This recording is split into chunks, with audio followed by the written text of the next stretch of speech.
Our top story is about something vital, jobs. There are fresh signs today that employers are more shy about hiring new staff. In fact, there were fewer people working last month in Canada, and more job losses are ahead as telecom giant TELUS makes a big round of cuts. Jeannie Lee has those details. For the longest time, economists would look at their predictions, they would make predictions, and then they would be seeing their predictions left in the dust by an outperforming job market. Well, last month, economists got it wrong again, but in the opposite way, and here's what we mean. So, what was supposed to happen, according to economists? They thought there would be 21,000 new jobs added to the economy, but instead, what they got was a loss of 6,400 jobs. Now, July's loss is the second in just 3 months, and that headline wasn't the only weak point in this report. Here are some of the others that we wanted to show you. Number one, behind this less hiring that we're seeing, the jobless rate rises to 5.5%. It was just 5% back in April, 3 months earlier. So you see how short and sharp that rise has been. And that really says that you can't just explain all of this by the fact that the population is growing, there are more job hunters, creating a higher jobless rate number. Some of this has to do with weakness. The other thing is job losses were spread out in 6 out of 10 provinces. So it's not just isolated here and there. It is starting to affect most provinces. And almost 45,000 construction jobs were lost. That was the biggest single category of job losses. Transportation and culture also hard hit by more than 10,000 jobs apiece. Culture, obviously, an after effect of the Hollywood strikes spreading here to Canada, where a lot of employees in the film industry can't work.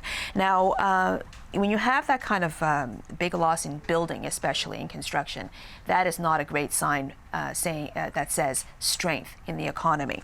Now, the pace of hiring has also slowed right down since February, if you look at it over a 6-month period. So add it all up and you see what is happening here. And one reason is that companies are suffering from what everyone is suffering from, inflation and higher interest rates. And they're being hit up for higher wages by employees who are being affected by higher interest rates and inflation. So last month, the average wage went up for a permanent employee, Hannah. I don't know what you make, but compare this to this number, $34.60 an hour. That is up 5% in just a year. And at some points, companies are going to have to say, hey, I'm paying all these extra bills. I can't afford to pay somebody at $34.60 on average an hour. And that's when you start to see less hiring or maybe even layoffs. And soon, Jeannie, thousands of TELUS employees will be out of work. What's behind that decision?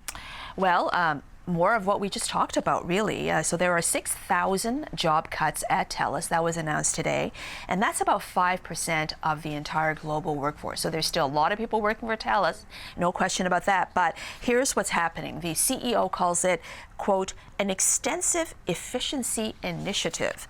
And he blames regulatory, competitive, and macroeconomic environment. And by that, he does mean high inflation and high interest rates. So costs have to be cut somehow.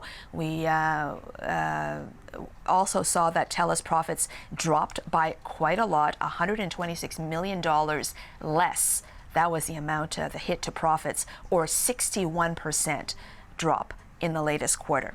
And we heard that also from Bell. It just cut 1,300 jobs. And also in the telecom industry, you have the big three, Rogers, Bell, and TELUS, Robellus, as we often say. Rogers has asked for volunteers to quit. So we're seeing that in the telecom industry and in other industries as well. And the more we see this, the more these jobs numbers will reflect the weakening economy overall. CBC business reporter Jeannie Lee in Toronto.